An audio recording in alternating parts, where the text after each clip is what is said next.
Mới đây, bộ phim Nắng 3, lời hứa của cha đã chính thức ra mắt khán giả tại thành phố Hồ Chí Minh.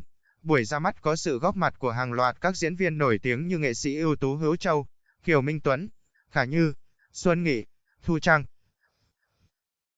Nếu Thu Trang từng mang đến thành công cho phần 1 và phần 2 thì ở phần 3, vai nữ chính được giao cho Khả Như đảm nhận. Mọi người hay nhắc về chị Thu Trang để hỏi có gây áp lực thì Như không có áp lực gì hết.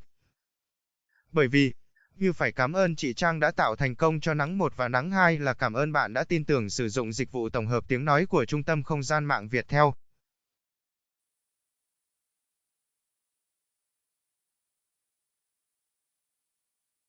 Rồi đó. Bữa nay Triệu Hồ TV đi thăm lưới nha cả nhà. Cái trụ mẹ xong này là trước cửa nhà của Triệu luôn. Thì mấy cái clip trước thì Triệu có đi chài đó, mọi người cũng đã thấy đã biết cái này rồi. Mấy chú tròn camera xôn camera xuống đồng rồi. Lội không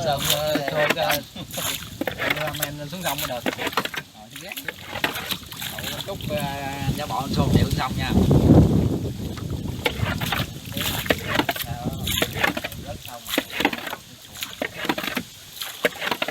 Tác nó không chảy, nó chảy còn chỗ không vậy? Ủa đâu bị nghẹt rồi. Mẹ kia tao ngồi chính giữa. Camera quên đem nón rồi mọi người ơi, nắng quá. Ê, bỏ giò xuống đây có ổ mát á. Đừng có con gì táp được rồi. Nè. Này sao định vô hoài vậy? Tất nhiên. Sao định vô hoài vậy? Đó, ngày đó đó. Nó có lỗ đó. Đây. Ba Phi đang tát nước ra khỏi xuồng. Chiếc xuồng ba lá, em đi bên ấy, em đi bên ấy, còn anh mà đi bên này.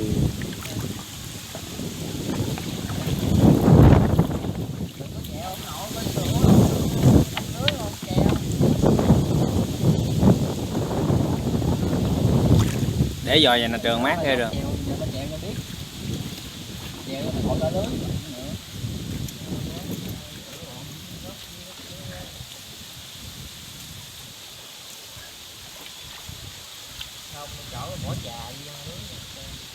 Không biết tình hình hôm nay thăm lưới Triệu Hồ sẽ được bao nhiêu ký cá ở đây.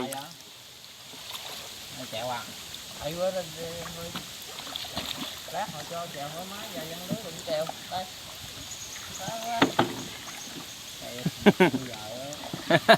Bữa nay Ba Phi thăm nhà của Triệu Hồ, được Triệu Hồ đưa đi du ngoạn trên chiếc xuồng ba lá.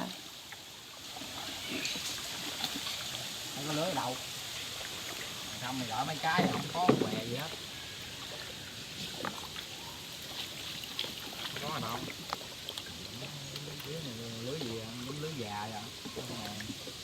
Bỏ xuống đi. Lưới già. Nãy là lấy chiếc ghe. Nãy ta lấy chiếc ghe bự không lấy.